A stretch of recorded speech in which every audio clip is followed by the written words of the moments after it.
20 de octubre. 5 minutos del Espíritu Santo.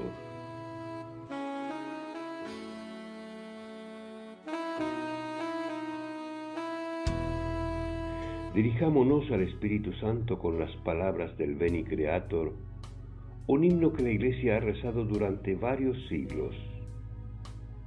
Unámonos espiritualmente a los hermanos de todo el mundo con estas hermosas palabras. Ven, Espíritu Santo, Creador, visita los corazones de los tuyos.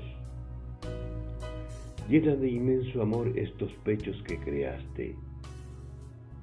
Espíritu Paráclito de Dios, altísimo don celestial, fuente de vida, fuego, caridad y unción espiritual.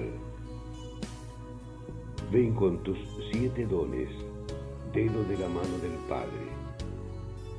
Tú, promesa del Padre, que llenas nuestra boca de sabiduría.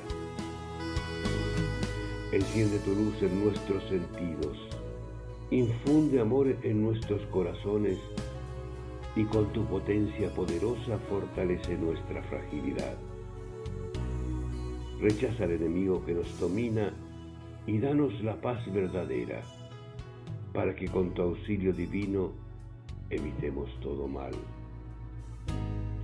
Haznos conocer al Padre Eterno y a Jesucristo nuestro Señor, y que en ti, Espíritu Santo, podamos creer siempre.